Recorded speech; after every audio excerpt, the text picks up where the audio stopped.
O assunto da vez é tendências. Está todo mundo querendo identificar quais as tendências que já estão acontecendo e as que irão nos impactar. Mas aí também vem uma grande dúvida, que é, se tendência é uma ideia tão inovadora, na verdade, qual é a tendência de fato? Aqueles que estão apoiando essa ideia tão inovadora ou aqueles que estão em oposição a esta ideia tão inovadora? E essas pessoas que estão em oposição, elas explicam muito bem, têm argumentos muito lógicos, provando que essa suposta inovação, na verdade, será a ruína para nós. Daí, todos nós profissionais, seja do mercado, seja de comportamento, a gente fica com essa dúvida. E agora? Vou seguir quem? Quem está a favor dessa suposta tendência ou quem está contra essa suposta tendência? Porque talvez quem está contra tem toda a razão. Porque, na verdade, esta suposta tendência é uma modinha. Pois é.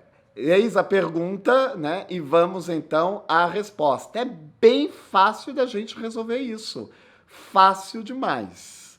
Como é que a gente resolve? Com a ajuda da sociologia e da antropologia, que nos explicam que nenhuma sociedade é homogênea e que nenhuma sociedade está tão polarizada assim. Nada a ver com o que a gente anda falando hoje, que estamos divididos em dois times, que estamos em grande polarização.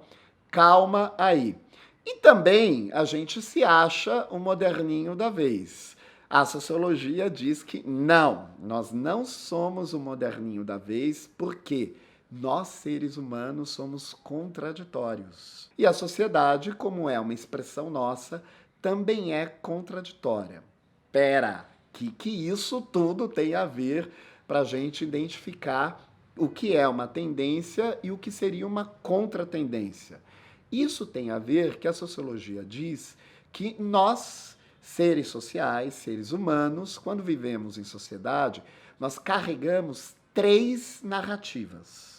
O que eu estou chamando de narrativa, aliás, o que a sociologia chama de narrativas, a gente pode chamar de mentalidades, porque daí fica mais fácil para a gente imaginar, né? E para a gente entender que as pessoas têm mentalidades diferentes que a gente pode agrupar em 3 caixinhas. É como a gente costuma falar, quando a gente vai lá pro famoso almoço de domingo, ou jantar de Natal, ou de Páscoa, seja qual for a comemoração que a gente se encontra com a família, a gente sempre diz, esse meu tio do pavê, da piadinha do pavê, tem uma mentalidade muito antiga. Só que essa mentalidade, ela se expressa numa narrativa, que às vezes é uma piada, que às vezes é uma historinha, que às vezes também é uma atitude dessa pessoa a favor ou contra os movimentos atuais. Vamos então conhecer quais são as 3 narrativas que todos nós carregamos. São 3, super fácil de guardar. Narrativas residuais, narrativas dominantes e narrativas emergentes. Todos nós carregamos as 3. Vou dar um exemplo super didático e pensando também nas narrativas. Vamos pensar sobre a narrativa do amor, né? Como é que as pessoas consideram o que é o amor, como é que elas administram o amor, como é que elas expressam o amor. Vamos então nas narrativas residuais, né? Em geral, essa mentalidade acredita que só é possível amar uma única pessoa na vida. Então, as pessoas que estão nesta narrativa, elas buscam um amor perfeito, elas buscam serem completadas por uma outra pessoa e, inclusive, elas participam de uma cerimônia de casamento onde elas convidam várias outras pessoas para que sirvam de testemunhas e elas juram amor eterno a essa única pessoa até a morte delas. E elas fazem esse juramento na frente de muita gente, inclusive juridicamente. Então, o que acontece nessa narrativa? Tem sempre lá um orador no casamento, que pode ser um pastor, pode ser um padre, pode ser um pai de santo, pode ser qualquer representante. Que olha que curioso, a gente ainda quer que esse representante ele seja do mundo do mágico, do mundo que nós não temos o poder, que é justamente uma religião. Então, ou é um padre, ou é um pastor, ou pode ser um bispo, pode ser um pai de santo, mas ele sempre representa uma entidade mágica, uma entidade que nós não temos o poder e que a gente jura diante dele que a gente vai amar aquela pessoa na pobreza, na tristeza, na riqueza, na felicidade, na doença, na saúde, em qualquer condição, a gente vai ter esse amor único. E daí não pode se separar. Não tem divórcio, não tem desquite, não tem separação, não tem nada disso. Uma vez que você entrou num lugar, num templo, fez uma cerimônia, um ritual, convidou pessoas e fez esse juramento, você está arrastando a mentalidade residual, a narrativa residual, que prega a ideia que só é possível ter um único amor a vida inteira, até a sua morte. O amor nas narrativas dominantes. Aí já começa a mudar um pouco. A narrativa dominante é aquela do mainstream, ou seja, da massa. É a que nós estamos vivendo atualmente, é a narrativa atual, é a narrativa que a maioria acredita, é a narrativa que, em geral, nós vivemos e convivemos com ela. Qual a narrativa do amor atual? A narrativa diz, olha, de fato, você pode ter diferentes amores na sua vida, ao longo da sua vida, desde que seja um por vez. Não vai entrar nessa de amar vários ao mesmo tempo, que isso é promiscuidade, isso é suruba, isso é orgia, isso é baixaria, isso é do demônio, isso é putaria, isso é outra coisa. Então, não pode. Você pode ter vários amores durante a sua vida, desde que um por vez. A narrativa dominante, ela também traz bastante da narrativa residual. As pessoas continuam entrando num dado templo e jurando fidelidade para aquela pessoa diante de uma autoridade religiosa. Só que você pode fazer esse juramento várias vezes durante a sua vida e você pode quebrar esse juramento várias vezes. Então, a narrativa dominante acredita e prega que a gente pode se divorciar. O que a gente fala? Olha, se esse casamento não der certo, tudo bem, separa, vai para outra, tenta de novo. Eu mesmo tenho um amigo que já se casou 9 vezes. 9 vezes. E as 9 vezes teve cerimônia, teve festa, teve todas essas testemunhas e ele na narrativa residual jurando amor eterno, né, para aquela pessoa com quem ele estava se casando. Mas daí ele se casou somente com uma pessoa por vez, isso é importante. Teve filhos com esses 9 casamentos, mas né, ele se utilizou do divórcio para partir para uma outra. É aquela história, gente, o amor é eterno até enquanto dure. Durante a nossa vida, de fato, a gente tem mudanças e a gente pode ter amores diferentes. E daí pode se divorciar e partir para uma próxima. Tudo dentro da lei. É importante a gente pensar que hoje uma pessoa que é divorciada, ela não é mais estigmatizada na sociedade. Essa é a nossa narrativa dominante. E importante, a nossa narrativa dominante aqui no Brasil, como também em alguns outros países. Em outras sociedades, eles ainda estão lá na narrativa residual ou talvez já estejam na narrativa emergente. Mas nós aqui, nessa narrativa dominante, não estigmatizamos mais uma mulher ou um homem só porque ele ou ela é divorciado. Muito diferente de alguns anos.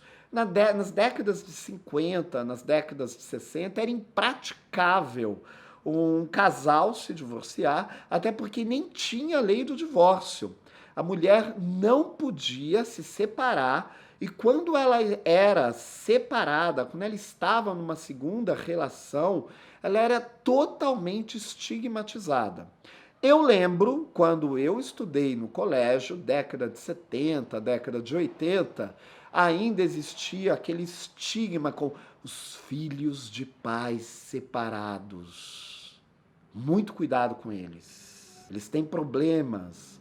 Afinal, os pais se separaram. Isso é um estigma. Essas crianças eram vistas como uma criança problema ou que carregavam traumas que seriam irreparáveis por elas serem filhos de pais separados. Hoje a gente já se livrou desse estigma e nós estamos na narrativa dominante. Você pode se casar, você pode se separar quantas vezes você quiser, mas é importante que você se case. É importante que você tenha uma relação estável. E o amor nas narrativas emergentes. A narrativa emergente de ontem, muitas vezes, é a narrativa dominante de hoje. Um exemplo disso, que já que estávamos falando sobre as narrativas dominantes a respeito do amor, é que a lei do divórcio é muito recente, ela é de 1977. Então, imaginem que na década de 70 e na década de 80, o divórcio era só para os trendsetters, era a narrativa emergente da vez. Hoje, o divórcio já está lá na narrativa dominante. Mas o amor nas narrativas emergentes diz que você pode amar quantas pessoas você quiser, quem você quiser, tudo misturado junto agora, nesse momento, ao mesmo tempo, sem precisar conviver com essas pessoas, sem precisar ter uma relação fixa com elas e muito menos entrar num determinado templo e convidar pessoas que sejam testemunhas de um juramento de amor eterno. Caiu tudo isso e você faz o que você quiser desse amor. A gente olha e fala, nossa, gostei, né? Tá livre, muita liberdade, vou amar quem eu quero, já gostei disso. Será que a gente gosta mesmo? Imaginem vocês que nós estamos numa festa com a equipe da empresa e um dos nossos colegas de trabalho apareça com outros acompanhantes e apresente da seguinte forma: olha, deixa eu apresentar para vocês. Essa daqui é minha esposa e esses dois são meus dois maridos. Nós vivemos em 4, em 3 homens e uma mulher. Estamos super felizes. Cada um de nós tem um filho de casamento anterior e estamos todos vivendo juntos. Qual seria a sua reação? Em geral, como essa é uma narrativa muito emergente, e nós ainda vivemos sobre mentalidades dominantes, narrativas dominantes, a gente vai cumprimentar e vai ouvir, sem muitas perguntas, porque a gente vai estar um tanto chocado, mas mentalmente nós estaremos pensando, nossa, que baixaria! Como pode? Olha, isso na minha terra tem outro nome. Isso não se chama amor, não. Pois é. Isto é nomeado como o poliamor. O poliamor é quando mais de 2 pessoas formam um grupo para uma relação de afeto, uma relação amorosa estável. Então, essas pessoas, de livre e espontânea vontade, chegam a um consenso, um acordo, que elas irão conviver, passarão então a compartilhar a vida, justamente porque elas querem estabelecer ali uma família. Mais do que uma família, uma relação amorosa. Pois é, né? A gente acha isso muito estranho, mas essa é uma narrativa emergente. Não significa que no futuro o modo de família vai ser todo mundo do poliamor. Nada a ver. O importante aqui é a gente perceber a mentalidade, é a gente perceber a narrativa.